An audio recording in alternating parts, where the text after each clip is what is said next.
Daniel and Ian to join me. Daniel has spoken at LondonGophers before. He's based up in Sheffield and runs Go Sheffield, as well as contributing to the Go project. And Ian is visiting from the Go Tools team at Google in New York. So please welcome Daniel and Ian.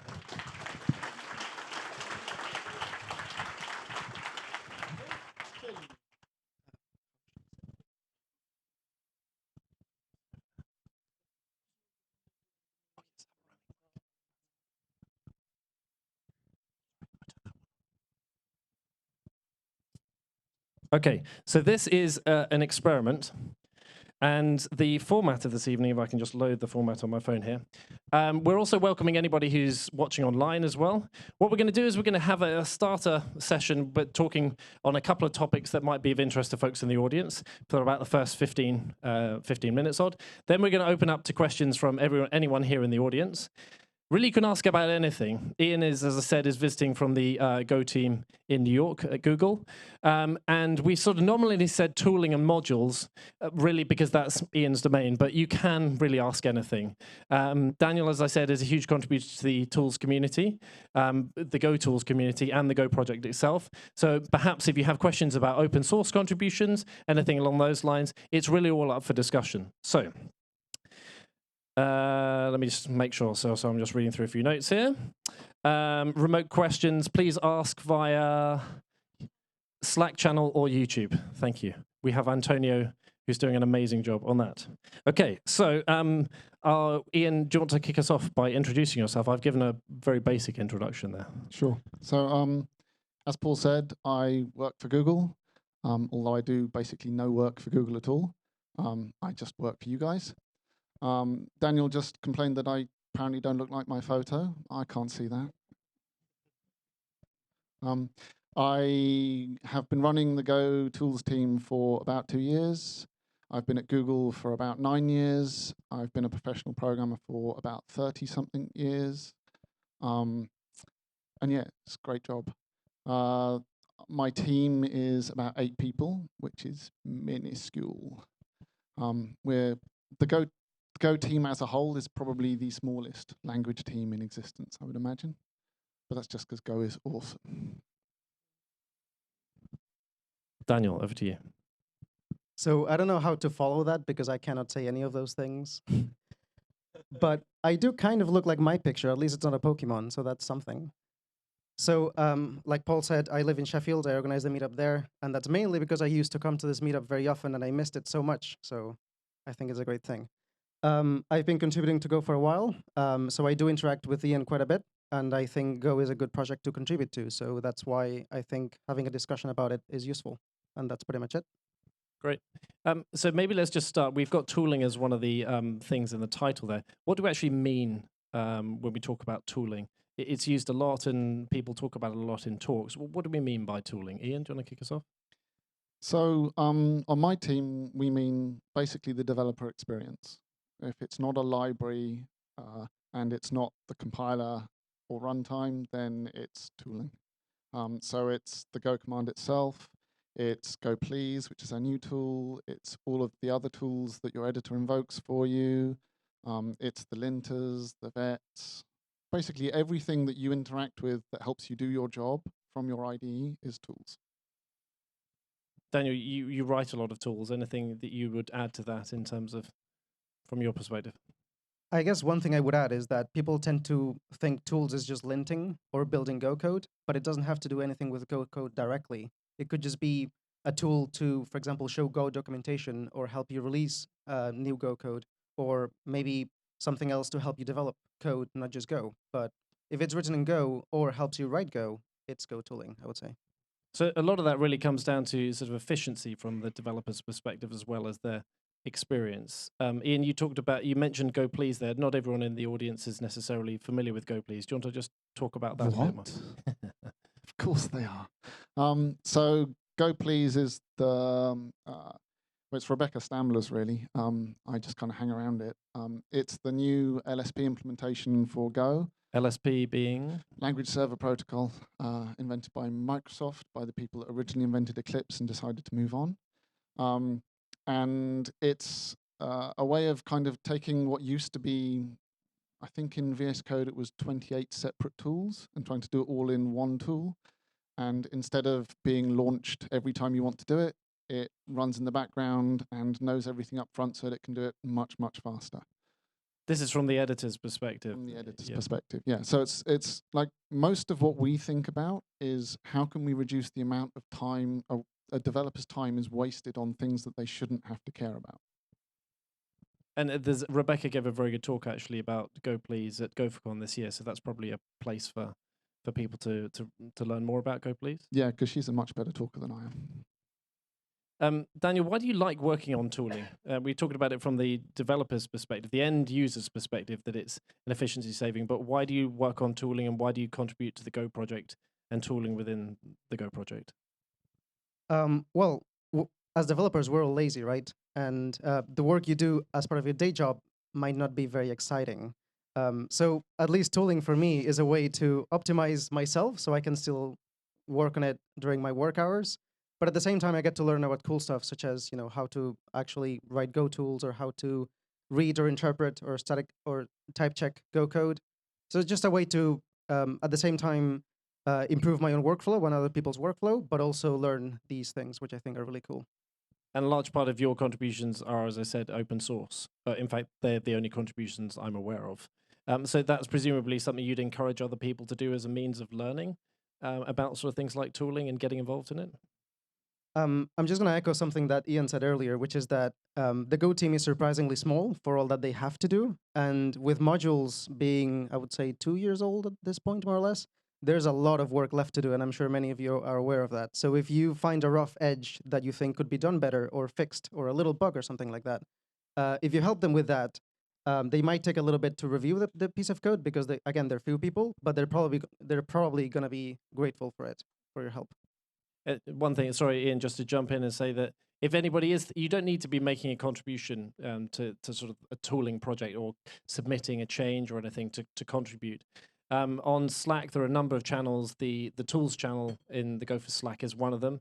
And we have the Golang tools monthly call as well. And there's a mailing list where people of vastly different experience are just asking questions about tooling and how can they contribute to the Go Please project, for example. Maybe, Ian, that's something you want to talk about a bit more about, how it's really welcome to everybody who might want to contribute. Feedback is one form of contribution, changes are other forms of contribution. Yeah, so I was just going to say, I was trying to estimate how long it would take to do the work that I believe my team absolutely should do, that I know about right now, and I gave up when I got to 11 years. There is a huge amount to do. There is no way we can do it on our own. We absolutely need a strong tools community for this stuff to be as good as it could be, and we know it could be. So yeah, I absolutely love contributors. Like, I spend more of my time attempting to encourage contributions than I do actually doing the work, because that's how I'm going to actually get where I want to go with this stuff. So yeah, we are very welcoming to contributors. And there are lots of easy on-ramps to contributing. You can start just by helping answer other people's questions until you become an expert and start wanting to change the thing you're answering questions about. Like, it's really easy to get into this stuff, and there's some really important, useful work there. We can share links to the Slack group and all these other ways of getting in touch, because Ian and his team are part of this Slack group. And as Ian said, they're very open to people contributing, and you can actually see this happening, if you like, in public live, as people are saying, "Hey, I'd like to work on the Go Please project. Can you suggest a starting point for me?" It's an incredible group there, and there's been some significant contributions from people who aren't at Google. So yeah, very much so. We've had a couple of contributors that are owning large chunks of Go Please now because they're well known as the experts in that area and have made it considerably better than any of the other tools in the same space. Just going back to why we're talking about tooling, what makes Go good for tooling, Daniel? I think the main reason is that the language itself is simple. So getting an idea for a tool to work with Go code is not very difficult. Whereas, with much more complex languages like Python or Java, it might take you years to even understand the whole language. And in the case of Go, the spec is still quite long, but it's much, much shorter than the other cases. And the libraries and tools for you to write your own tools are also pretty much ready to use and pretty simple to use as well. So you can go from not knowing anything about Go tooling to writing a pretty simple tool in, I would say, less than a day, which is amazing. Actually had someone come up to me at the break and ask a question about how do I get started using sort of the tools and the packages that parse Go code to understand the structure of Go code.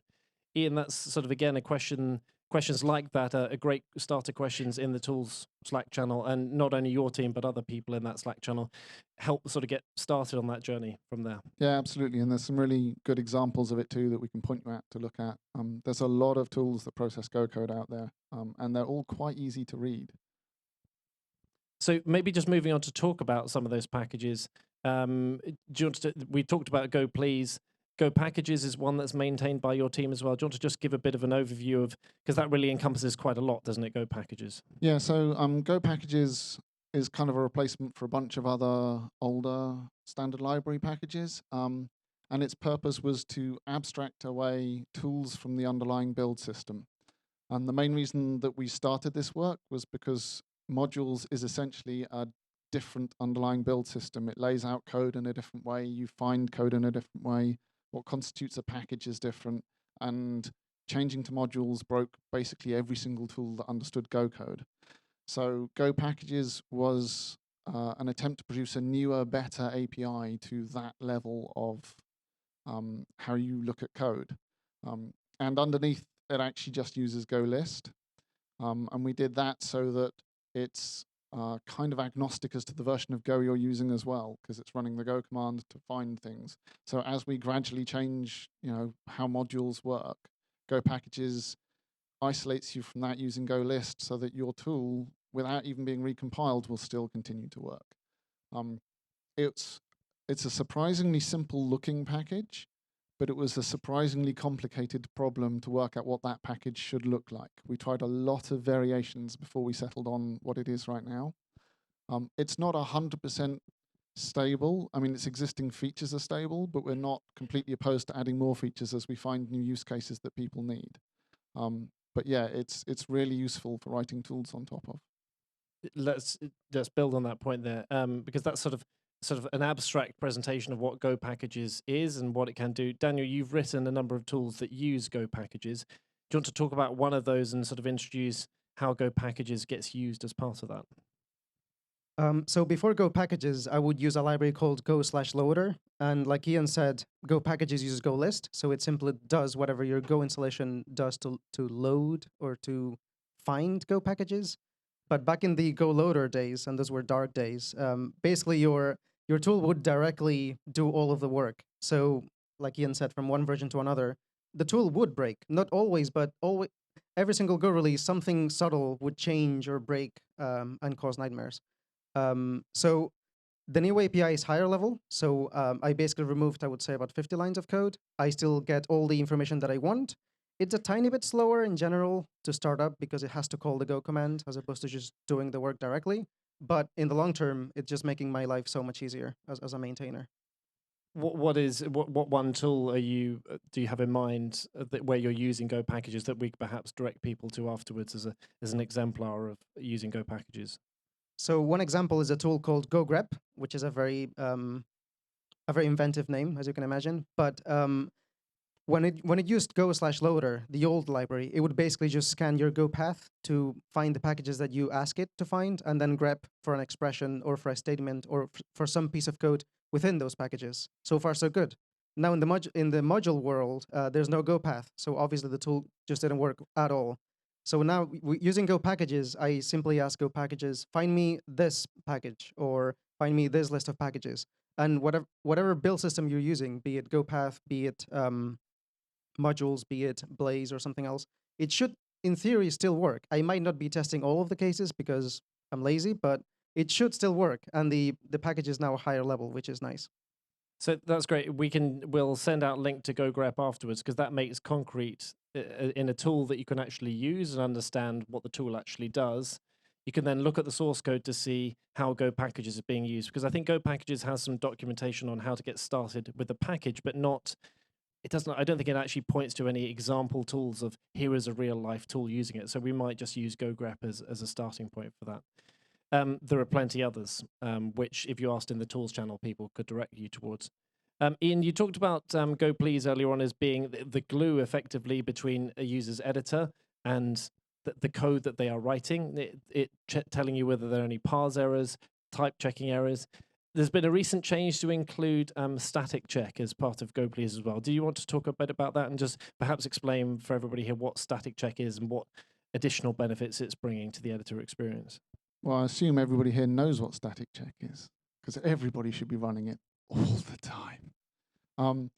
So Dominic Honeth wrote static check. It's the best of the static checkers for Go. It finds an enormous amount of things that you're doing wrong and tells you to fix them. But it's a completely separate tool that used to work in a very, very different way.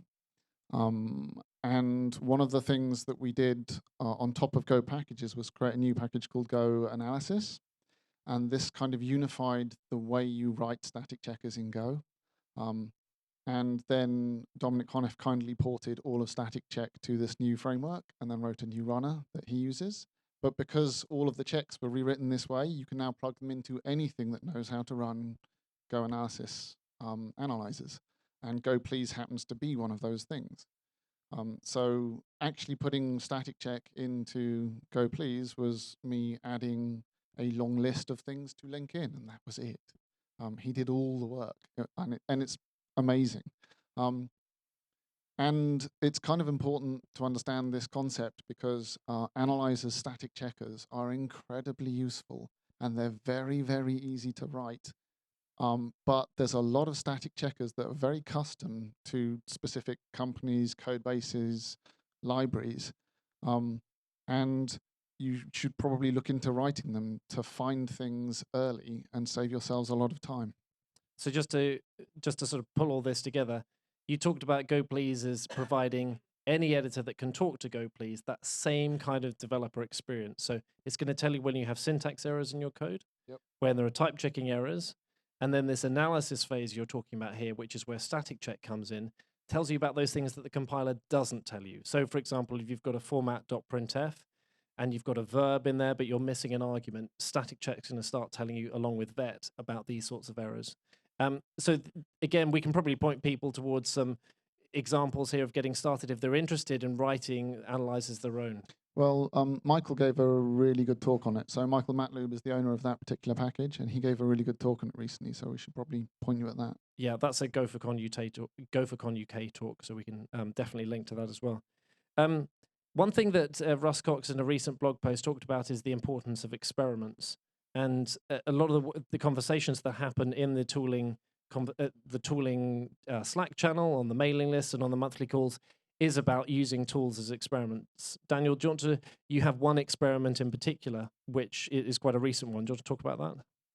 I actually gave a short talk about it at this meetup, I want to say about 6 months ago. And it's basically a fork of GoFMT, the tool.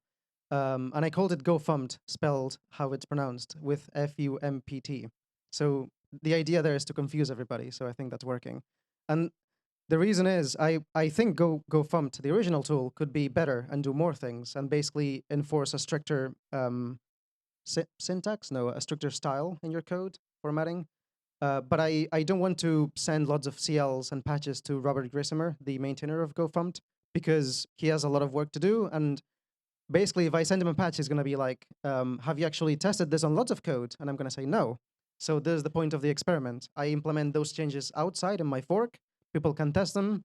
I can see which changes make people angry. And the ones that don't make people angry, I can then propose them to be upstreamed. Ian, we've seen a number of experiments like this. I guess Vigo is one that was the precursor to modules. And TryHard was one as part of the Try proposal as well. So this sort of experimentation is something that it actually has a lot of weight, if you like, within the Go team as well. Yeah, it's very much part of how the team works. Even GoPlease was an experiment for a long time before we were willing to say, yes, this is the right choice. Everything we do is an experiment. And it's quite difficult to manage those experiments sometimes, particularly as We need people to try the experiments to see if they work, but as soon as we release something to people, they assume that that's it, it's decision made, and then it gets difficult very fast. So it's important to always remember that experimentation is really important to us. You need to try stuff. You need to tell us if it's not a working experiment, and you need to accept that we are willing to abandon experiments that don't work. I think I've asked enough questions. So we're going to open it up to the audience here. I just want to point out one. Yeah, sorry. GoFoamed. You're going to convert that to an analysis engine and suggested fixes, right? Can I answer that later? Kat has got a roaming mic there, and we may have some questions coming in via the YouTube channel, which I think you're going to ask, Kat. Oh, there's already one. Let's start with that one then, because that can warm everybody up. So the first question from Duco is, how can companies run or include their own custom private analyzers in GoPLS? Somewhat of a troll question, as I know there is no definite answer on this yet, but nice to elaborate on it in a larger audience. Well, Ian actually solved this earlier on, so over to Ian. You are so mean. Yeah. How I wish Go plugins were any good. That's essentially the problem. Like, GoPlease needs to be extensible. We need a way of plugging new functionality into it, and there is no good answer for this in Go yet. But it is very, very important to us. We're continuously trying new things to see if we can find a good answer. If anybody in this room knows one, please come talk to me. But there's a couple of working hypotheses, I think, that so I mean, being toyed with. We do allow, like, the way we added static check to GoPlease, for instance, is as a weird compiled in plugin, essentially. So you can build a version of GoPlease with lots of extra bits inside it if you try, but you have to actually rebuild it. It's not something you can do with an installed GoPlease. So sort of watch this space to see how that develops. Any others via the Slack? Anybody in the audience, please just shout out any questions. As we said, if anybody has any questions about how you would even get started, for example, got a question in the front here. I'll move as well. Here we go. Just to jump back to the experiments, could you talk really briefly about the experimental directory, like the /x directory, and kind of what that is and what its status, and how do things get there, and where do they go, and what's going on there? Do you mean X or XExp? XExp? EXP? So X is not experimental. X is things that probably don't deserve to be in the standard library, but the Go team kind of owns. Whereas XExp, which is one of those repositories, is entirely experimental. Sorry. So do things move from XExp up into X after? I mean, what's the difference between those? And why aren't if something's not in the standard library and it's in X, what's the difference between a package that's in and one that's in X and one? Yeah, it's a surprisingly complicated question because historical. So, for instance, the tools repository is full of all sorts of stuff that probably shouldn't be in the tools repository. Just to say, when we're talking about these repositories here, these are golang.org/x/something something. So these are nominally Go team owned repositories, and Ian's now just talking about the tools, one of those repositories. Yeah. So there is one special repository called exp, which is supposed to be the repository for experiments, and generally is moving forwards. And there's a few things happening in there at the moment. And nothing in XExp is promised to survive. We're happy to delete it on a whim. Whereas the other repositories are, they don't obey the same compatibility rules as the main standard library, but it's much closer. We don't like breaking people in the other repositories if we can avoid it. But that also causes us trouble. So the tools repository is full of things that were kind of put in there just because somebody didn't know where else to put it. And they really shouldn't be there, but we're not willing to delete them now because we'd break somebody. So there isn't really one consistent story for all the other repositories. A few people have asked if they're like experiments that should eventually become part of the standard library. And I actually think the opposite is true. I think more things shouldn't be in the standard library and should be in an X repository. But yeah, there isn't like a clear, you start here, you migrate to here, you reach this level, you migrate to somewhere else. There isn't a clear story on that. You mean there's no badge system? No. Oh dear. Does that answer, Zach? Excellent. My question was going to be about the experimental features as well. Excuse me. So I'll kind of follow on from that. The tool set is quite fully featured, and that's one of the powerful things, and that's one of the great selling points. But do you think there's a kind of boundary at which you really should stop building tools for those edge cases, or how would you, the kind of stuff that's in that package now that you probably would like to delete? How could we stop that from appearing in the first place? Yeah, I think if you look back far enough, the repositories didn't really have a clear mission. So people put things in them because the name was vaguely sensible. Like, for instance, the tools repository has Go Present in it because it's kind of a tool, but it doesn't really fit with any of the other tools in there. And I think if that was coming into existence today, one of the team would say, no, it shouldn't be here, it should go somewhere else. But we're also not willing to clean it up.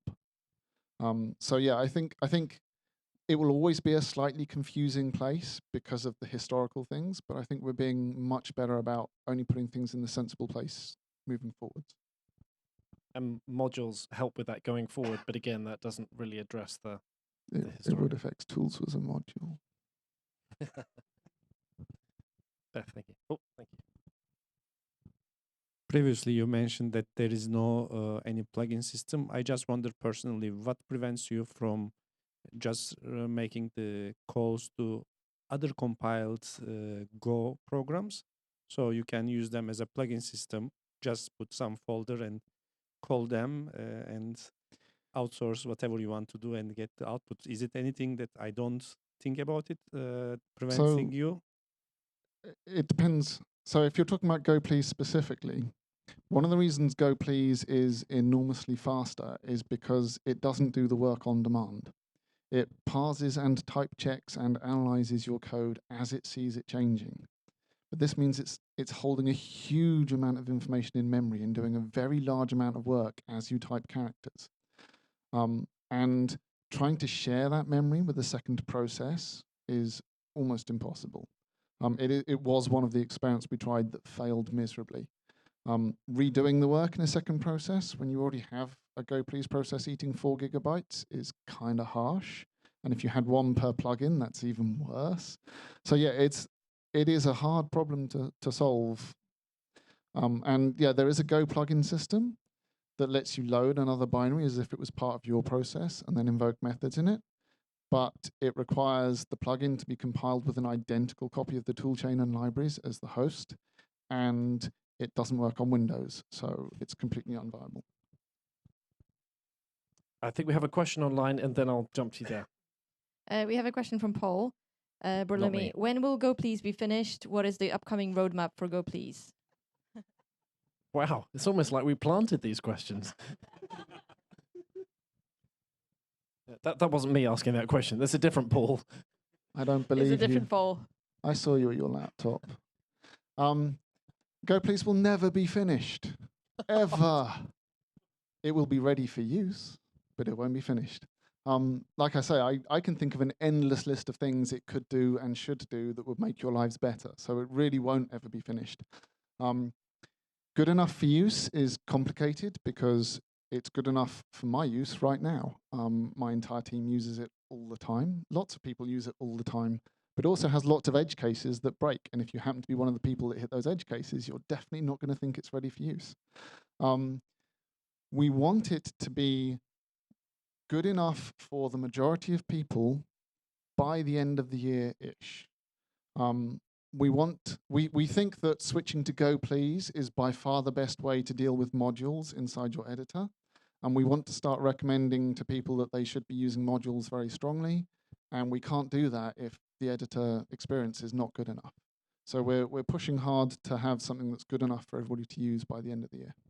But just to clarify, it effectively is, as you said, ready for use right now. It's not like we're still in the development phase. So if people are interested, they should try and use it via their editor. And there's, again, we can link to the documentation that helps people get started in their various editors. And there is a Go Please, spelt Go PLS channel in Slack that we'll also link to as well.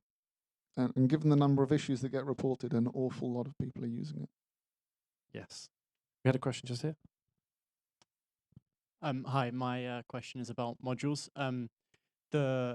The implementation of Vigo and GoMod was quite like divisive in the community process. And my naive understanding is that GoMod takes a slightly different approach from lots of the other package management and dependency tooling for other languages like Yarn or NPM or pip or whatever. Can you speak a little bit about like some of the decisions that were made, why that was chosen, and then maybe you, Ian, and then Daniel also as an open source maintainer, like how has it had any changes? Do you have to think about things any differently now that we're in a Go modules kind of world rather than whatever world we were in before that? Sorry, there's many questions in there at once. I'm just trying to rewind in my head to the first one. So yeah, I mean, essentially modules are because Russ Crox is probably one of the smartest people in the universe. It's designed to solve a very specific set of problems, and not everybody agrees that those are the right problems to solve, and that's where a lot of the division comes from. We think that stability of builds is probably more important than any other possible property of a good build system. We also think that trusting your builds and libraries is one of the most important things that's missing from many build systems today that we need moving forwards. We're becoming a very cloud-focused world. We're using a lot more third-party dependencies from GitHub. There's a lot of very important code running using open source projects from GitHub, and just trusting the tip of some random repository is really not a good idea anymore. So Russ had that very firmly in his mind when he was designing the MVS algorithm that sits underneath. MVS being minimal version selection. Minimal version selection, yeah.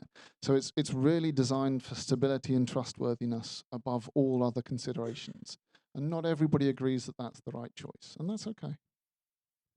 Just to clarify, I think it's an excellent question. And when we talk about the community, I just like to keep in mind that when I'm thinking about the community, it's everybody who uses Go.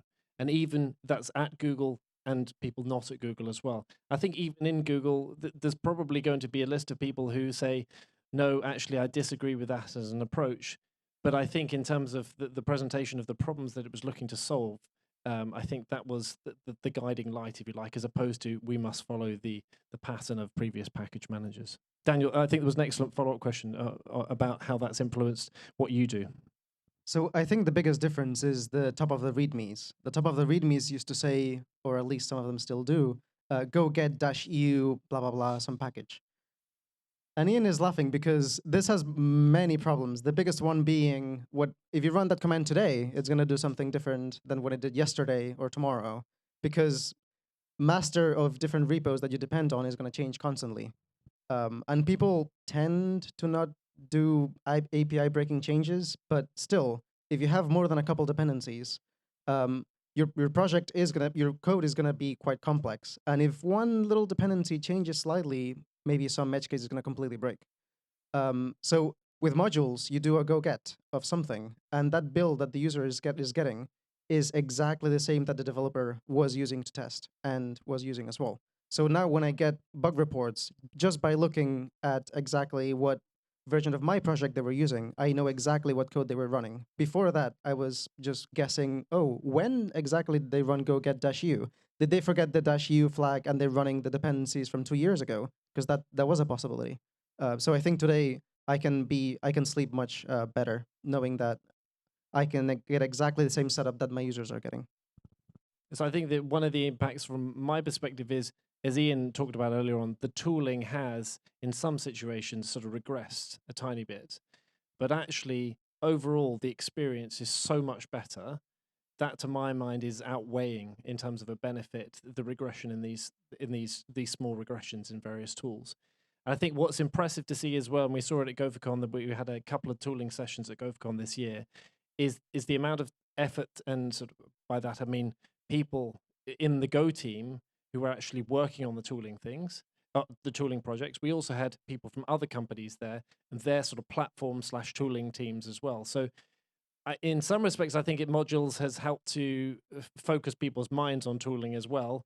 And there's a sort of a more stable base now that we can all talk the same language in terms of versions of source code and of source code interchange.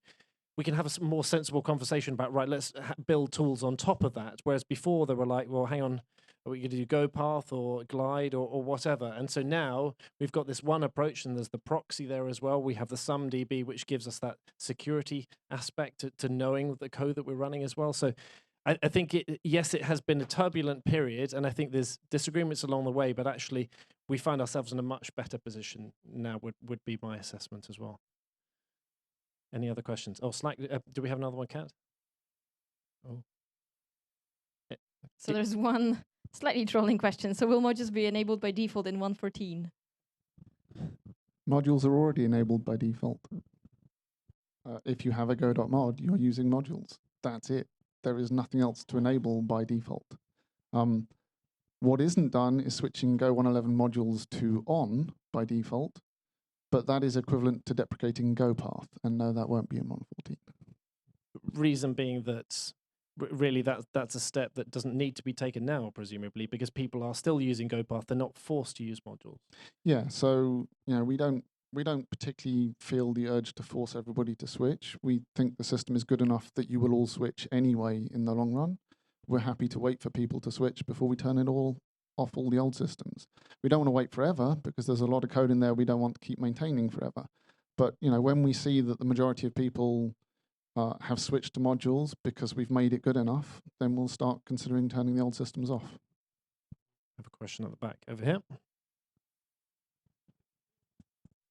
Yeah, sorry, me again.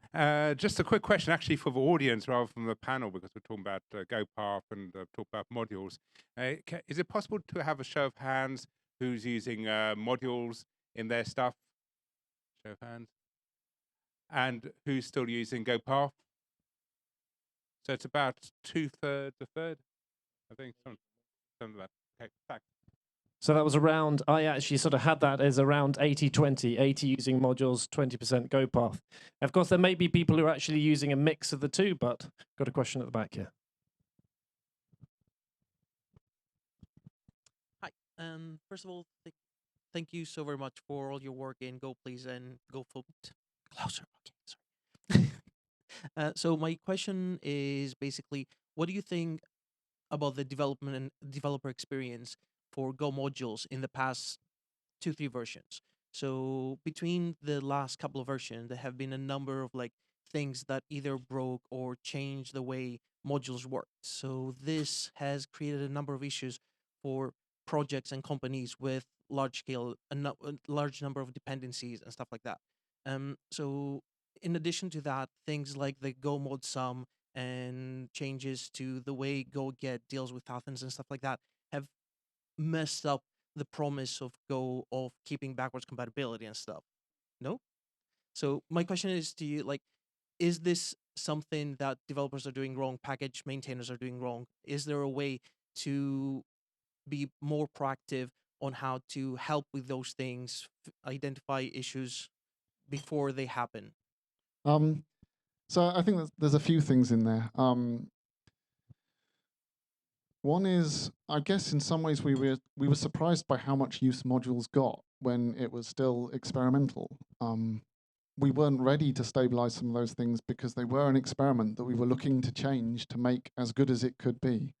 And we're looking, Go is 10 years old very soon. We're looking at the next 20 years and trying to make sure this system's built right for the long term. So in some ways, we're willing to accept a small amount of pain and disruption now to minimize the pain and disruption for the next 20 years. I think 1.13 was the first time when we kind of encouraged people to use modules. We were like, yes, they really are good enough now. And we are in a phase where we're trying to make sure we don't break people anymore. But we weren't before that. The other thing to note is the Go command itself does not obey the Go compatibility promise. The Go compatibility promise applies to the language and the libraries. We try and maintain it anyway, and for the most part we have, but it doesn't technically have to. But yeah, and basically it was still an experiment. Going back to experiments, it was still an experiment. and fixing the experiment is more important than not breaking people until it's good.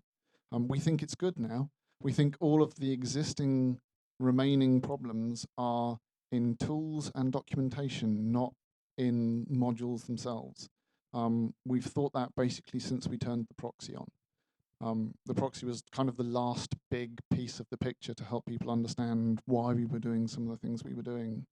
But yeah, documentation is by far the biggest problem. One of the issues is we haven't documented what the happy path is.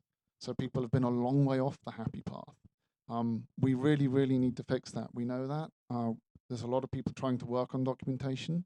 It's also one of the areas where it's easiest to come and help. If you want to join in and help, that's a really good place. Pointing out the gaps in documentation as well is critically important, because people see documentation from lots of different perspectives.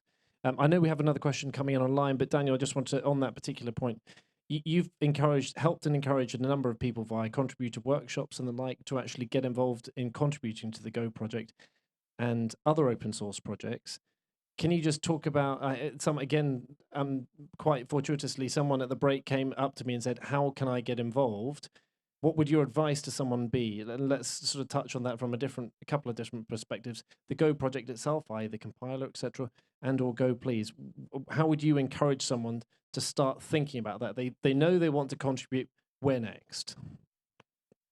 So I think you should find what you find really interesting. So is that tooling? Is that compilers? Is that the standard library or some piece of a standard library? Is it tests? Is it documentation?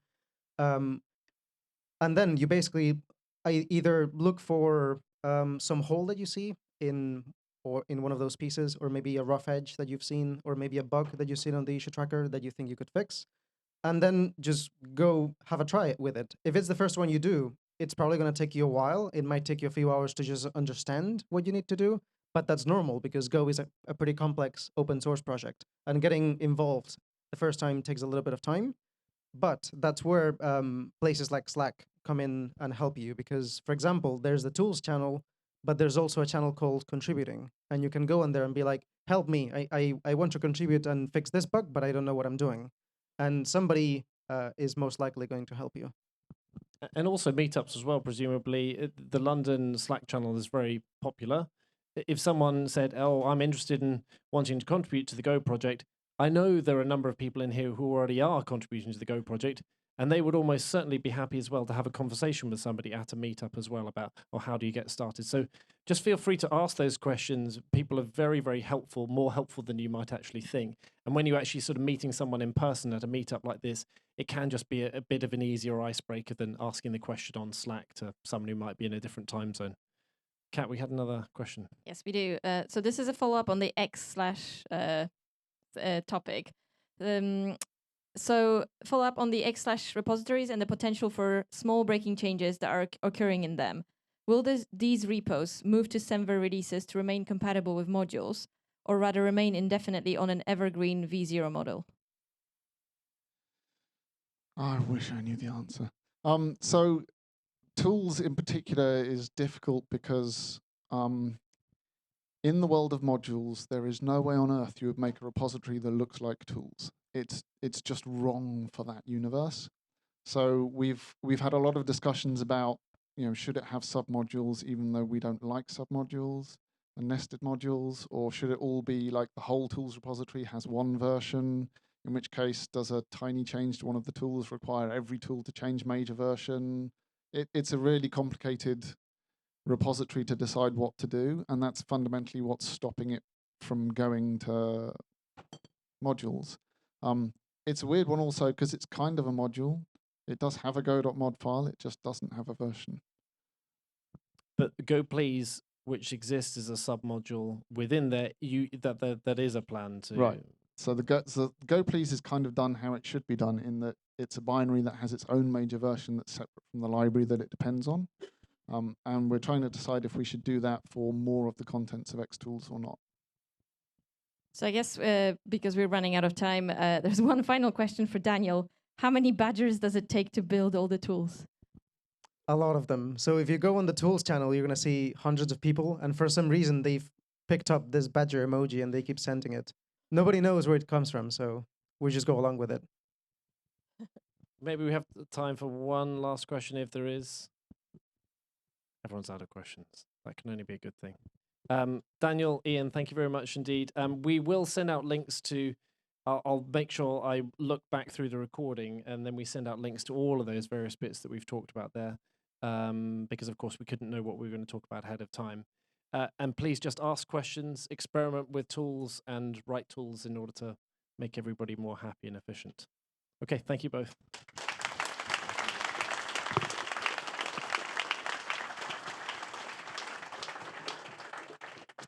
Okay.